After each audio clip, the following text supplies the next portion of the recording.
So if you want to change the world, start off by making your bed. If you make your bed every morning, you will have accomplished the first task of the day. It will give you a small sense of pride, and it will encourage you to do another task, and another, and another. And by the end of the day, that one task completed will have turned into many tasks completed.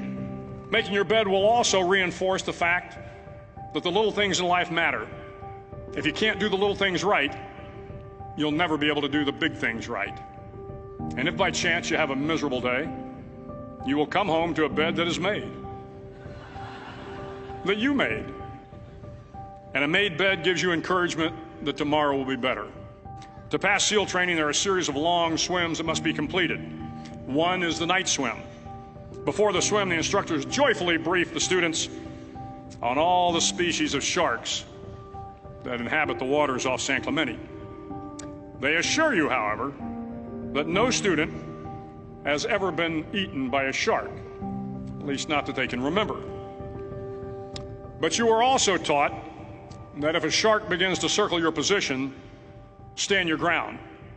Do not swim away. Do not act afraid. And if the shark, hungry for a midnight snack, darts towards you, then summons up all your strength and punch him in the snout, and he will turn and swim away. There are a lot of sharks in the world. If you hope to complete the swim, you will have to deal with them. So if you want to change the world, don't back down from the sharks. Over a few weeks of difficult training, my SEAL class, which started with 150 men, was down to just 42. There were now 6 boat crews of 7 men each.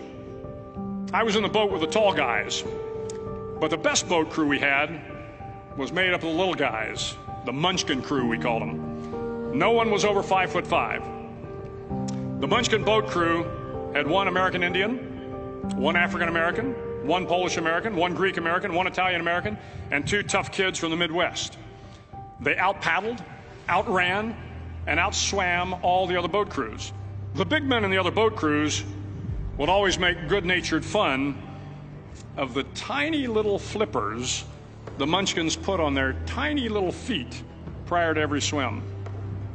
But somehow these little guys from every corner of the nation and the world always had the last laugh, swimming faster than everyone and reaching the shore long before the rest of us. SEAL training was a great equalizer. Nothing mattered but your will to succeed, not your color, not your ethnic background, not your education, not your social status. If you want to change the world, measure a person by the size of their heart, not by the size of their flippers. The 9th week of training is referred to as Hell Week. It is 6 days of no sleep, constant physical and mental harassment, and 1 special day at the Mud Flats. The Mud Flats are an area between San Diego and Tijuana where the water runs off and creates the Tijuana Sloughs, a swampy patch of terrain where the mud will engulf you. It is on Wednesday of Hell Week that you paddle down to the Mud Flats and spend the next 15 hours trying to survive the freezing cold, the howling wind, and the incessant pressure to quit from the instructors. As the sun began to set that Wednesday evening, my training class, having committed some egregious infraction of the rules, was ordered into the mud. The mud consumed each man till there was nothing visible but our heads. The instructors told us we could leave the mud if only 5 men would quit. Only 5 men, just 5 men, and we could get out of the oppressive cold. Looking around the mud flat, it was apparent that some students were about to give up. It was still over 8 hours till the sun came up. 8 more hours of bone-chilling cold. The chattering teeth and the shivering moans of the trainees were so loud, it was hard to hear anything. And then one voice began to echo through the night. One voice raised in song. The song was terribly out of tune, but sung with great enthusiasm. One voice became 2, and 2 became 3, and before long, everyone in the class was singing. The instructors threatened us with more time in the mud if we kept up the singing, but the singing persisted, and somehow the mud seemed a little warmer, and the wind a little tamer, and the dawn not so far away. If I have learned anything in my time traveling the world, it is the power of hope, the power of one person, A Washington, a Lincoln, King, Mandela, and even a young girl from Pakistan, Malala.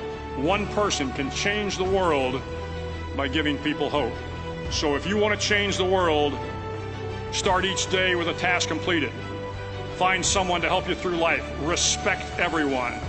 Know that life is not fair and that you will fail often. But if you take some risks, step up when the times are the toughest, face down the bullies, lift up the downtrodden, and never, ever give up. If you do these things, the next generation and the generations that follow will live in a world far better than the one we have today. And what started here will indeed have changed the world for the better.